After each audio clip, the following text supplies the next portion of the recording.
I still remember that sound very clearly. 3 short, firm knocks echoing near midnight.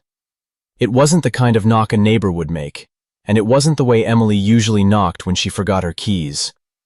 That sound carried a cold feeling, as if someone were knocking straight into the life I believed was stable. When I opened the door, 2 police officers were standing on the porch.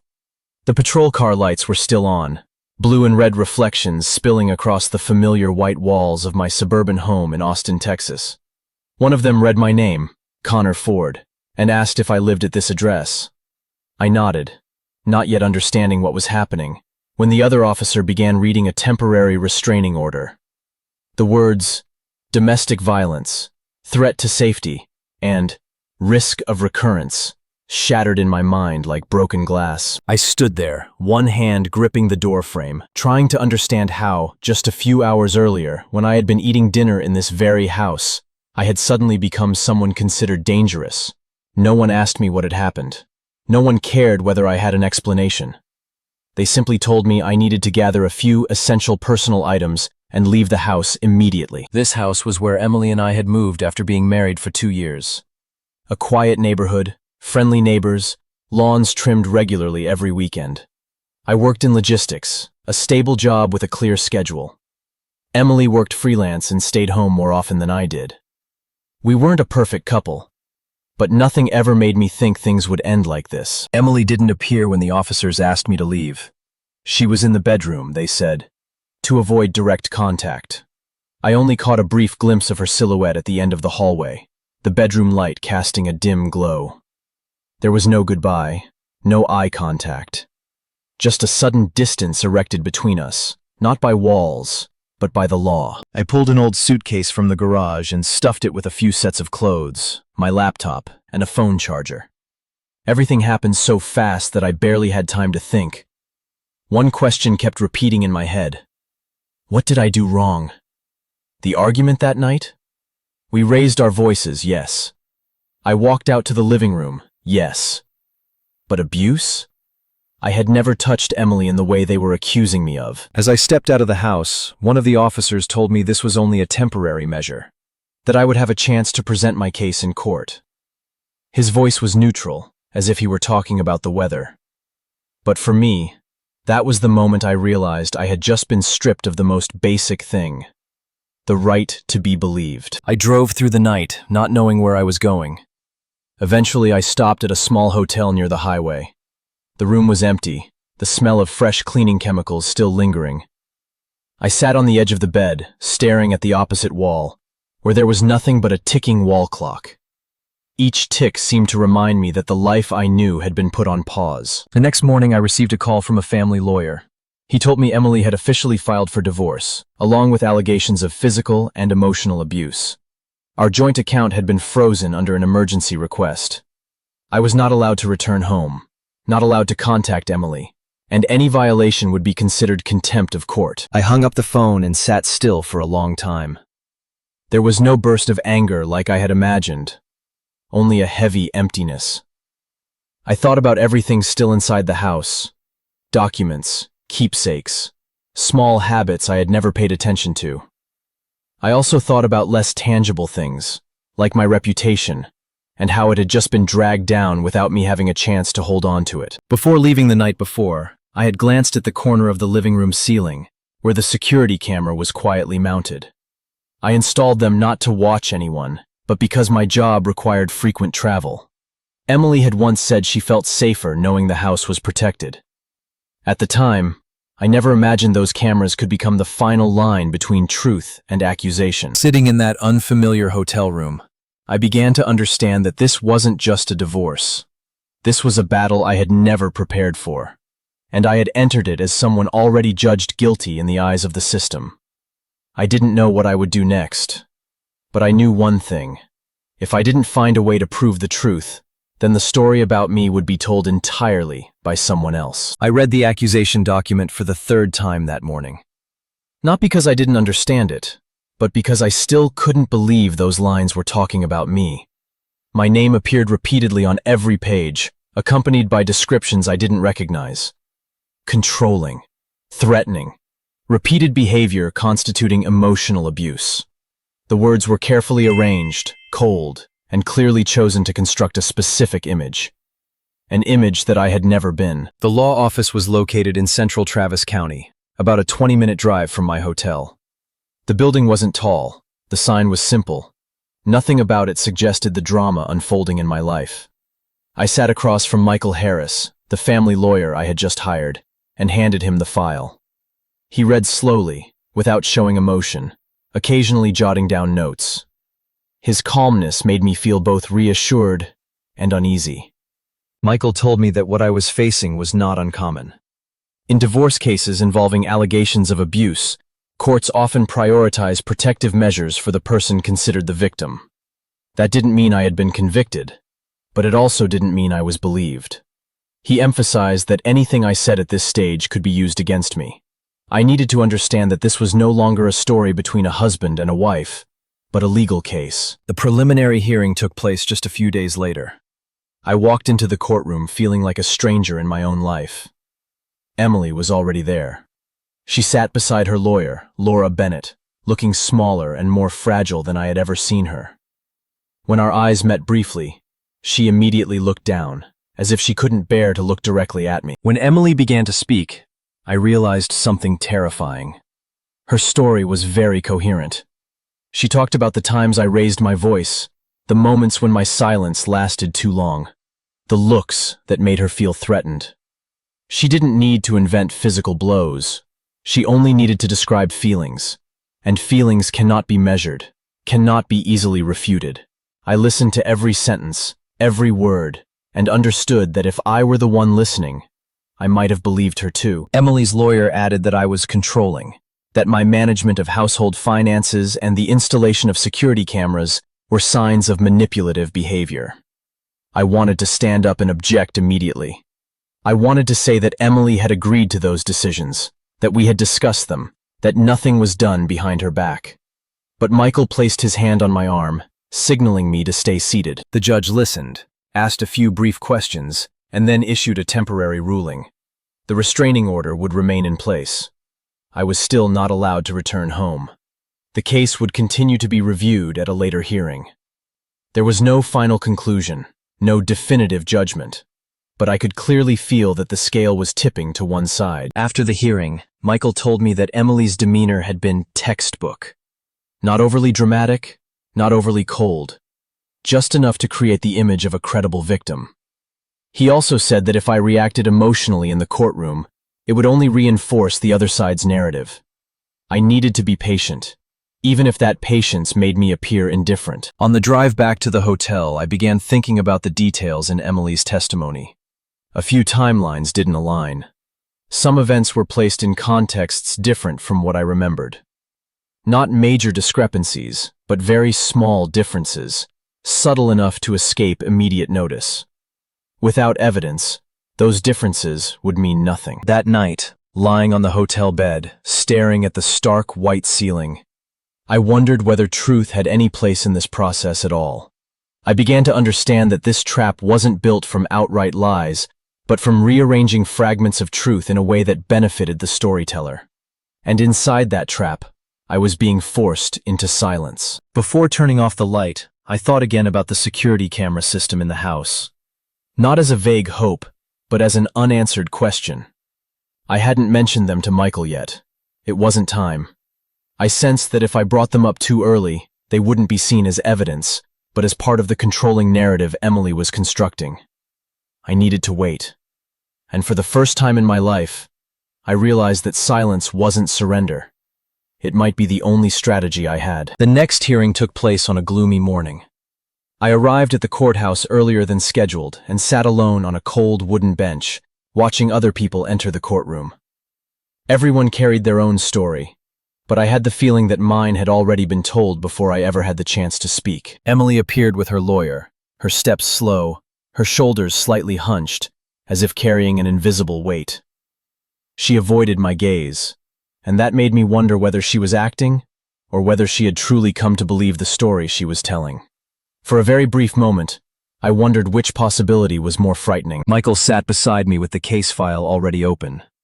He reminded me once again that today was not the day to strike back. This was an extended preliminary hearing, where the court would assess the level of risk and the reasonableness of the temporary measures. I nodded, even though I didn't feel entirely at ease. Sitting still and not defending myself went against every instinct I had. When it was Emily's side's turn to speak, Laura Bennett stood up with a confident posture. She spoke slowly and clearly, emphasizing each point deliberately. She described me as a husband who was always monitoring, always wanting to know where Emily was, what she was doing, who she was talking to. The security camera system in the house was mentioned as a symbol, not of safety, but of surveillance. I heard my name linked to the word controlling so many times that it began to lose its original meaning and turn into a label. At that point, Michael stood up and, for the first time, briefly mentioned the cameras. He said there was a legally installed recording system in the house, and that the footage could clarify many of the timelines in the accusation.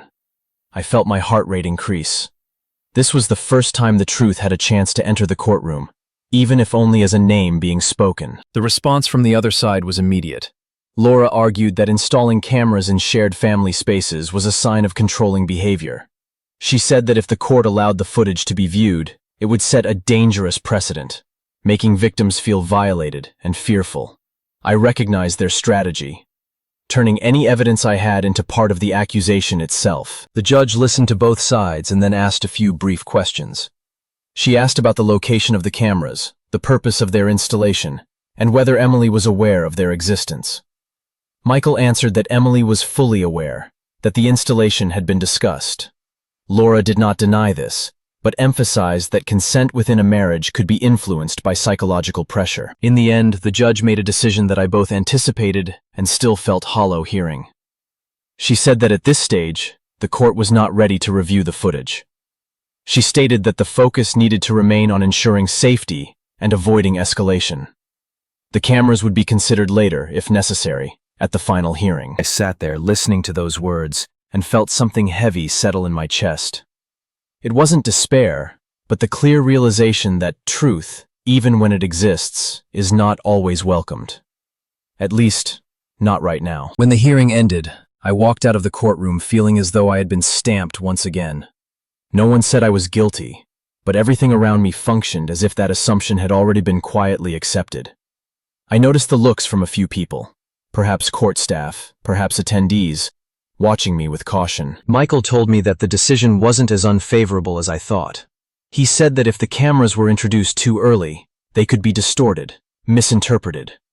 Waiting might be the only way to ensure they were seen for what they truly were. I understood the logic, but emotions are not as easily convinced as reason. On the drive back, I drove more slowly than usual. I thought about how the story had been shaped, about how I had become a supporting character in my own life. I also thought about Emily, and wondered whether she realized that every time she retold the story, she was moving one step further away from the place where we once stood together. That night, in the familiar hotel room, I sat down in front of my laptop, but didn't turn it on. I didn't watch the cameras, didn't review anything. I just sat there, in silence, and for the first time I understood that my silence was no longer passive. It was becoming a conscious choice. If the system wanted me to wait, then I would wait. But I would wait with everything I had in my hands, still unrevealed. I began reviewing the camera footage on an evening that wasn't special in any way. Not immediately after the hearing, but a few days later, when the initial shock had settled enough for me to look at everything with the necessary distance. I sat in the familiar hotel room, pulled the curtains closed, placed my laptop on the table, and opened the folder containing the recordings. There was no music, no dim lighting to set a mood. I didn't want this to be an emotional moment. I wanted it to be purely procedural. The first clips showed nothing unusual. An empty living room, afternoon light filtering through the windows, the sofa where I used to sit and read the news every evening. I fast-forwarded through the hours when I knew no one was home. Everything looked so normal that I wondered if I was searching for something that didn't exist. Then I slowed down, focusing on the days Emily said she felt threatened. In one clip, I saw Emily walk into the living room, glance around quickly, then stand still for a few seconds. No one else was in the house. She walked toward the table, picked up a glass, and suddenly dropped it on the floor. The sound of shattering was clear. She flinched, but not the way someone does when they're surprised. She bent down, picked up a shard of glass, looked at her palm, then let it fall. I rewound the clip several times. There was no panic, only calculation. I kept watching. In another clip, Emily stood in front of the hallway mirror. She adjusted her hair, took a deep breath, and tried on different expressions. A worried expression, a tired one that looked like she was about to cry. She lingered on the last expression longer, as if memorizing it. A chill ran down my spine. These weren't private moments accidentally recorded. This was preparation. There were clips that made me stop, stand up, and pace the room. Not out of anger, but because I needed time to accept what I was seeing. I had always thought that if Emily lied, it would be clumsy, obvious.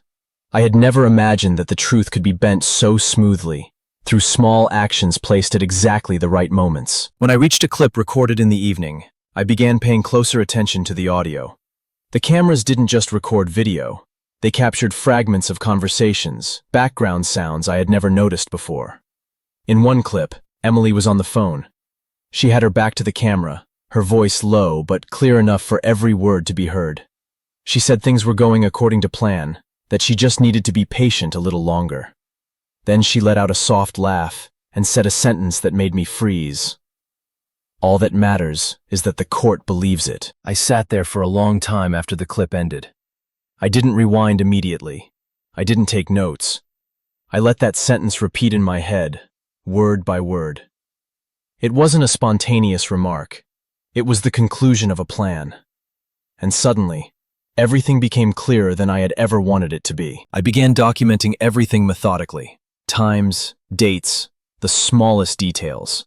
I compared them with the accusation document, with Emily's testimony in court. The pieces started to fit together, not through emotion, but through cold logic. I was no longer searching for the truth. I was confirming it. By the time I finished reviewing the most critical clips, it was nearly morning. I felt exhausted, but not panicked. The strongest feeling was a strange calm.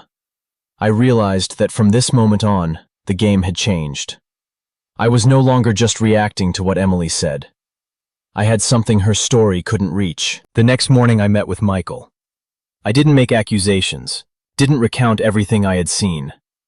I simply told him I had footage he needed to review, and that it had to remain intact. No edits, no cuts. When he asked me what I thought it meant, I only said that it would speak for itself, if presented at the right time. On the way back to the hotel, I thought about how silent I had been all this time. That silence had once made me feel weak, as if I were letting someone else rewrite my life. But now I understood that it had given me time to see clearly, to prepare, and to avoid mistakes. I didn't know how the final hearing would unfold, but I knew that when the truth appeared, it wouldn't need me to shout to be heard. The meeting with Michael took place in the morning, in his windowless office. The enclosed space, with its even white lighting, made everything feel more like a laboratory than a law office. I placed the hard drive on the table between us. I didn't offer a long explanation. I didn't recount the story emotionally. I simply said that this was the complete, original footage, and that I wanted him to view it in strict, chronological order. Michael watched very slowly. He paused at the clips I had marked, rewinding and replaying them, checking timestamps, camera angles, and audio. I sat quietly, observing his reactions. There was no outward shock, no impulsive gestures, just very slight nods and brief notes. When the recording with the sentence, "All that matters is that the court believes it," played, he stopped longer. He didn't look at me right away. He stared at the screen, as if making sure he had heard exactly what needed to be heard. Michael said this was strong evidence, but its strength depended entirely on how and when it was presented. If introduced too early, the other side would have time to prepare, counterattack, even redirect the narrative. If introduced too late, the court might assume I had deliberately withheld it. The margin was thin, and a single misstep could cause everything to backfire. We began working like people constructing something precise. Not to shock, but to make denial impossible. Michael asked me to provide the entire data set, including clips that showed nothing of interest. He said excessive selection would make the evidence look staged. The truth needed to be presented in full, including its boring parts. I spent the following days doing exactly that. I exported all the data, reorganized it by date and time, and double-checked every file. The work didn't bring a sense of victory. It felt like reviewing an accident, where every small detail reminded me of what I had lost. But I did it methodically, not allowing myself to omit or embellish anything. During that time, I continued to remain silent. I didn't respond to indirect emails from Emily's lawyer. I didn't try to explain myself to friends or colleagues. I let the external narrative continue on its own. At times, I wondered whether this silence was further damaging my image. But then I remembered the feeling in the courtroom, where every word could be twisted. Silence, at least, could not be misquoted. Michael informed me that the final hearing had been scheduled. He said the other side appeared very confident. That didn't surprise me. When someone believes their story has already been accepted, they rarely re-examine the foundations it stands on. That confidence was what Michael referred to as a strategic blind spot. We agreed that I would not speak unless directly addressed. Everything would be driven by evidence and legal argument. Michael emphasized that the most dangerous thing I could do at this point was to want to get it all out, to want immediate understanding. Courts do not operate on emotional needs. They operate on procedure and standards. The night before the hearing, I stayed in the hotel, looking at the suitcase that had never been unpacked since the first night I left the house. It sat in the corner of the room, a reminder that my life was still in a temporary state. I thought about how everything might change tomorrow, or it might not. I no longer hoped for a moment of emotional release.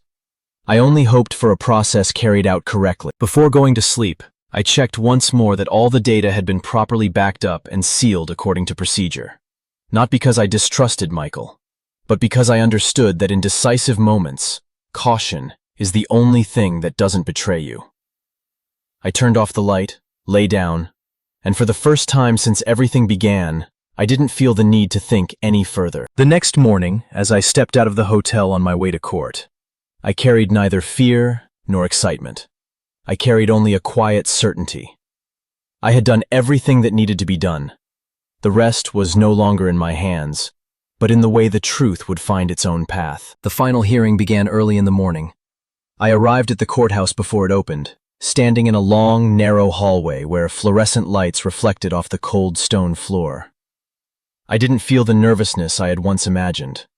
Everything inside me felt flat, as if my mind had moved a few steps ahead of my body and accepted every possible outcome. When the courtroom doors opened, I walked in and took my familiar seat. Emily was already there. She wore a simple, light-colored outfit, no heavy makeup. The image fit perfectly with the story she had been telling all along. When she saw me, she didn't look away immediately. Our eyes met for a moment longer than usual, and in that moment, I no longer saw the familiar fragility. I saw caution. Michael arrived a few minutes after me, carrying a thinner briefcase than I had expected. He didn't need many documents. The most important part of the case wasn't on paper. It was in the data files that had been sealed and were ready to be presented. He gave me a slight nod, a signal that everything was prepared correctly. The hearing began with Emily's side presenting first. Laura Bennett stood up, her voice maintaining its familiar rhythm, neither rushed nor aggressive. She reiterated the same arguments, emphasizing that maintaining protective measures was necessary to ensure safety. There were no new details, no significant expansions. I realized they were relying on the inertia of a story that had already been accepted. When it was Michael's turn, he didn't argue immediately.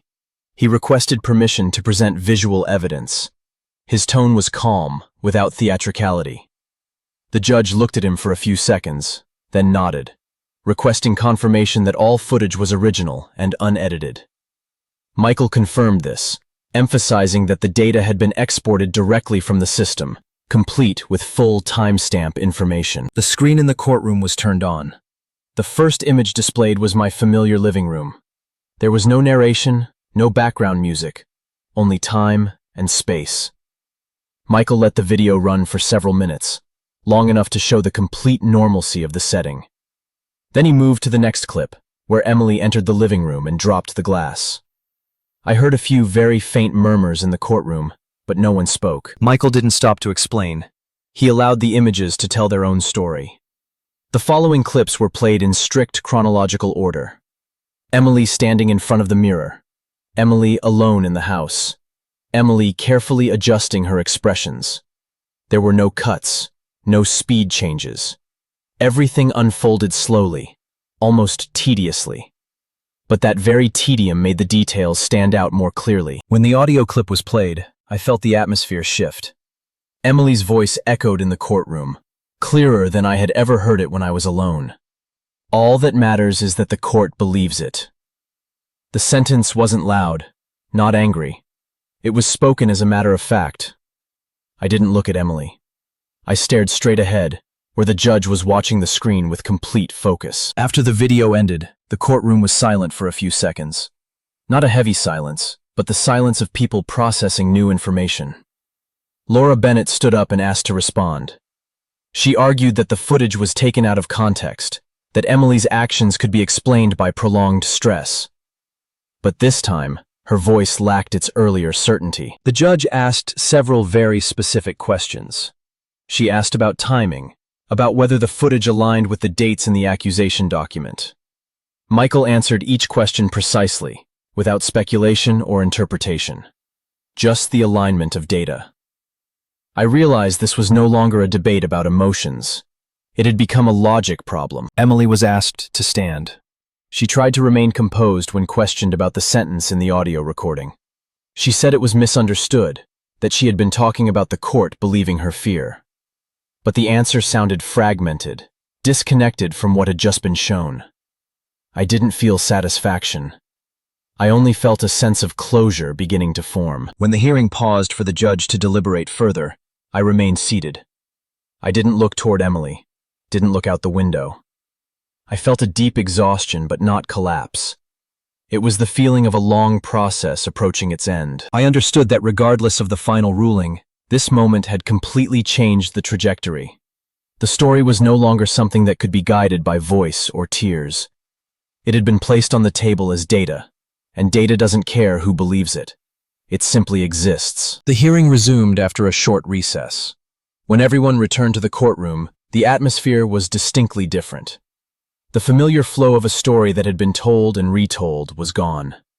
In its place was a sense of caution, as if everyone were reassessing their position in the room. I sat upright, hands resting still on my thighs, not trying to appear calm, but not allowing any emotion to surface either. Emily returned to her seat, but her posture had changed. She no longer kept her shoulders drawn inward. She sat more rigidly, hands clasped together, eyes fixed on the table. I didn't look at her for long. I didn't need to. What needed to be seen had already been placed before the court. The judge began asking questions, not in an emotional direction, but in sequence. She asked about the timelines in the accusation document and requested direct comparisons with the footage that had just been shown. Michael answered each question, pointing out the alignments and the gaps that could not be explained by memory or perception. Each answer was like a brick placed precisely where it belonged. Laura Bennett attempted to intervene, but this time she could not control the rhythm. She offered theories about how a person might behave erratically under prolonged psychological pressure. The judge listened, but did not take notes. I realized that the difference between being heard and being believed can sometimes lie in something as small as that. The judge asked Emily to stand again. Her voice was not raised, not heavy, but it carried a firmness that silenced the courtroom. Emily was questioned about preparing her testimony, about the periods when she was alone in the house, and about the purpose of the actions that had been recorded. She answered each question, but every response took longer than necessary, as if she were searching for an exit within her own words. There was a brief moment when Emily hesitated, not because she didn't understand the question, but because she understood it too well. The judge did not press her. She simply waited. That waiting was heavier than any direct interrogation. Finally, Emily said she was only trying to protect herself, that all her actions stemmed from fear. Michael requested permission to ask a brief follow-up question. He asked whether Emily denied saying the sentence, "All that matters is that the court believes it," in the audio recording. Emily looked toward her lawyer, then down. She said she could not recall the exact context of that statement. The answer sounded weak in the already quiet room. The judge noted this and then stated that the court needed to seriously consider the possibility of false statements or misrepresentation. She said this was no longer simply a matter of divorce or temporary protection, but a question of whether the legal system had been exploited. I felt a clear shift, not in emotion, but in the structure of the proceeding. Laura Bennett asked to make a final statement. She spoke about the complexity of family relationships, about how victims sometimes cannot accurately articulate their experiences. But those words, though delivered smoothly, no longer carried the same weight. They lacked an anchor that the data had just removed. When the judge announced a recess to render a final decision, I let out a very slight breath. Not out of relief, but because I realized I had reached the final boundary of what I could control. There was nothing more I could do. I had brought the truth before the court, in the form in which it existed. While waiting, I did not speculate about the outcome. I thought about the path that had led me here, about the days I remained silent, the nights I spent in front of a screen, and the decisions I chose not to make because I knew they would make things worse. I realized that regardless of the final result, I had not betrayed myself. When the judge returned to the courtroom, everyone stood. I stood as well, keeping my gaze forward. I did not know what was about to be said, but I knew that from this moment on, the story could no longer return to its old shape. It had been forced to confront the truth, and that was something no one could take back. The judge returned to the courtroom with a thin stack of papers in her hand. There was no unnecessary solemnity, no sign of hesitation. She sat down, glanced briefly at both sides, and began reading the ruling. Her voice was steady and clear, without personal emotion. I listened to each sentence without trying to anticipate anything. I had learned that anticipation only distorted what was actually happening. She stated that the evidence presented showed serious inconsistencies between the testimony and the recorded data. She emphasized that the court could not ignore the alignment of timing, behavior, and recorded statements. The temporary restraining order was lifted. The abuse allegations lacked sufficient grounds to be maintained in their current form. I heard my name read aloud, no longer attached to the words that had chilled me for weeks. The judge continued, stating that the case file would be referred for review regarding the possibility of false statements or misrepresentation during the proceedings. This was not a determination of guilt, but a necessary step to protect the integrity of the legal system. I recognized how important that distinction was. Justice does not need to be rushed. It needs to be precise. Emily stood there listening. I did not look at her as the ruling was read. I did not need to know her reaction. Any reaction at this point was no longer relevant to what I had endured.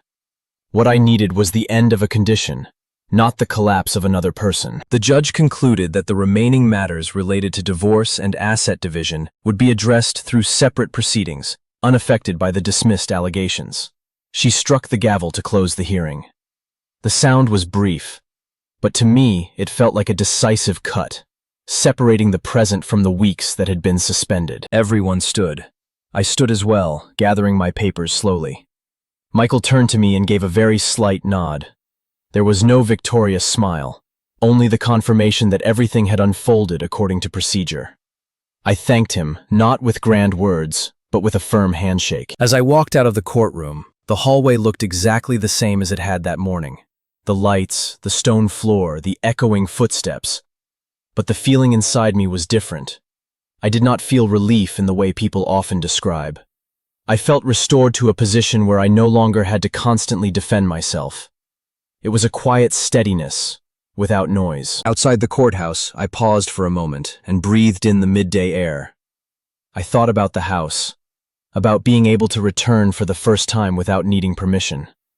I thought about the small routines that would need to be rebuilt, not to return to the past, but to continue living in the present.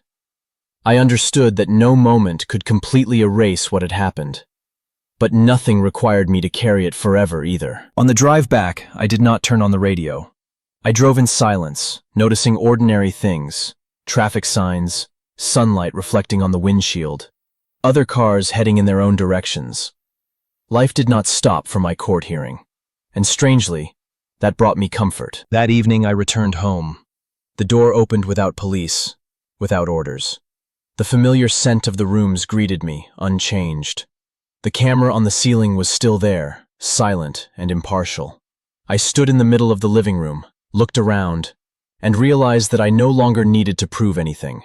Not to the house, not to myself. I turned off the lights, sat down on the sofa, and let silence settle in. Not the silence of fear or strategy, but the silence of something that had been fully spoken. I understood that truth does not need to be defended with loud voices. It only needs to be placed in the right position, at the right time.